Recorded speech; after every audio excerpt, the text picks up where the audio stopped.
Hey guys, and welcome back to the next episode of the Young Lawyer Podcast. For those of you that are following my journey from law graduate to young lawyer, happy to say that after what seems like a lifetime, I've finally managed to obtain employment. But before we get into that, there's a few things I would like to discuss about, the whole journey from going from a law graduate to a young lawyer. Firstly, let's talk about the admission ceremony. As law grads, students, it's the main goal of completing your bachelor's degree and your PLT. And for all those young lawyers that have recently been admitted, you should be very proud of yourselves and look at what you've achieved and accomplished. It is many years in the making, and I hope you took the time to celebrate it. For me, I travelled back up to Rockhampton to do my admission ceremony, where my family could attend because I wanted them there. They've always been my biggest support, whether it be commencing my legal career, throughout my study, or even starting this podcast. They've always pushed me to do more and follow my dreams. Now, once admission happened and the big day arrived and I was admitted as a solicitor and signed the roll book, it was back to my labouring job and back to applying for jobs as a lawyer and trying to get in somewhere like hundreds of other recently admitted lawyers. And after what seems like a lifetime, around 8 months of searching for work, I finally managed to find a job. And with that came the opportunity to relocate from Gladstone down to Sunshine Coast, which is where I've been trying to get down to. Obviously exciting. It's something new. It's also very nerve-wracking. And, within a week, everything completely changed. My whole routine and my job, being around my family, everything changed. And it's, scary. It's nerve-wracking. But for all of you out there, if an exciting opportunity arises that scares you or makes you nervous, then go all in for it.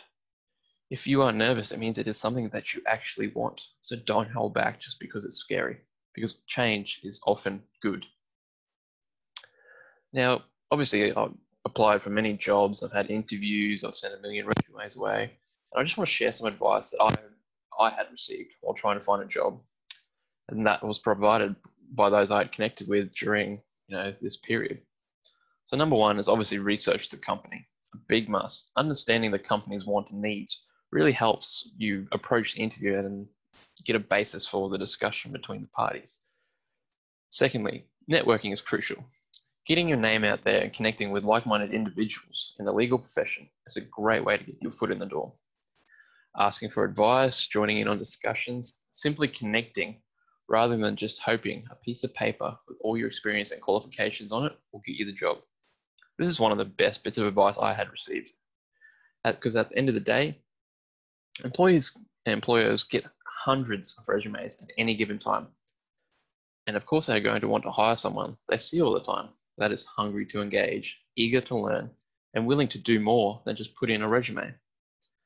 Now, for me being more introverted, I can admit I definitely struggle with this at first. Trying to reach out for people that I hadn't met or hadn't conversed with before, it scared the hell out of me. My thoughts originally were that I'd be bothering them or wasting their time. But once I actually began doing it, I realized just how open everyone in the profession really is to offer assistance, advice, or even up for a chat. From there, I really began to enjoy the process of just messaging a stranger that I had connected with on LinkedIn, because I look forward to hearing what story they could share with me. The biggest one, and I've touched on this probably a few times now in many of these podcasts, is persistence. And your perspective on your job hunt will play a big role in your mindset moving forward. So obviously the main thing is it's a numbers game. The more times you try, the higher chance you will get a result. So keep trying, keep putting your resume out there, keep connecting with employers, and ask them advice on what they look for in an employee. For me, perspective is something that I had a bit of trouble with. It's pretty heart-wrenching getting excited about an interview, getting hopeful, putting in your research to study what the firm actually does, learning about the people that work there, getting to the interview and, feeling like you had a decent chat, only to be rejected. And even worse, anything at all. It destroys you. So at times, I really struggled with that, and wanting to continue to apply for jobs. But I knew that if I wanted to finally get a job and start working as a lawyer, I'd have to keep going and just keep going. And even on days that I did not feel like applying for jobs, I would get out there. I would jump on LinkedIn, message, try and connect with people, get a conversation going and, ask them for advice. What can I do to improve? And then I'd go out and, at least put out a couple resumes. If I did one, that's better than nothing. So my advice is really look at each application, each interview on what you did right, and rather than seeing it as a failure. Now, the next big thing, starting your career as a lawyer. The day has finally come. You've worked years to gain experience, completed years of study. You can finally put it to use.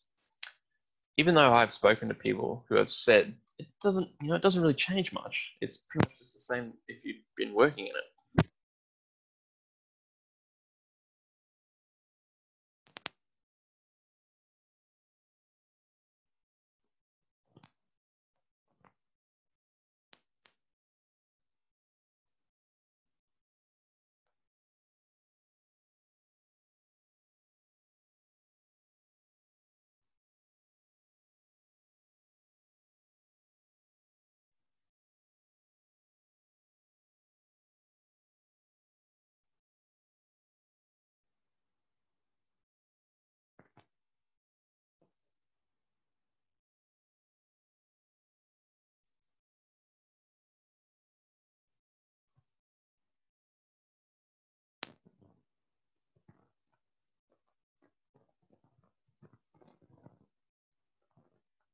These questions, then send something out that is wrong.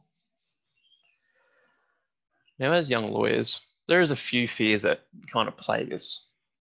Firstly, the imposter syndrome, the paranoia of making a mistake, and people realizing that we aren't lawyers, or if we're not at the office 20 hours a day, we won't make good lawyers.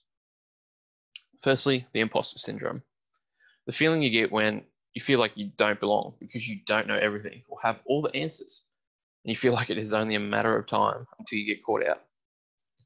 After many years of being a law clerk, I thought, I knew a fair bit. I thought I had a decent understanding of how it all works. And I definitely felt this way. And thankfully, the advice that I had gotten on this is that no one has all the answers when they first start out. You have to put in the work to get this far. Now it's time to put it into practice and continue to learn further. With respect to the paranoia of making a mistake, as lawyers and many other professionals out there is a requirement for a high attention to detail, making sure every single digit is correct on forms to make sure they can be properly lodged, that people are getting paid the right amount, and everything in between. This can cause a major paranoia in not wanting to make a mistake. The biggest thing, though, is we are humans. We all make mistakes. Yes, it is better if we can avoid them, but more often than not, mistakes are fixable if picked up on quick enough. So don't stress too much. Take your time with whatever you're doing. Letters, drafting documents. For me, my current approach is to draft something, proofread it, save it for a bit, so I get rid of it completely for a while, and come back to it later with a fresh pair of eyes and give it another proofread. And finally, the stereotype that lawyers need to be at the office for 20 hours a day to be a good lawyer. Now, granted, most lawyers put in extensive hours depending on what they're trying to achieve. As I touched on previously, it all depends on what your goal is. If you want to sacrifice your time to get to the top, then do that. If you want to do enough hours to ensure your work is complete, then head home to spend time with your family or friends, then do that. The time you spend at work won't dictate whether you are a good lawyer or not. Choosing what works for you, what makes you happy, will have an impact on your work. And the happier you are with what you have chosen will then make you a better lawyer because you will love what you do. And that wraps up this episode of the Young Lawyer Podcast. Thank you so much for taking the time to listen to this podcast. If you have found this podcast interesting or useful, make sure you share it with your family or friends so that way you can build the Young Lawyer community.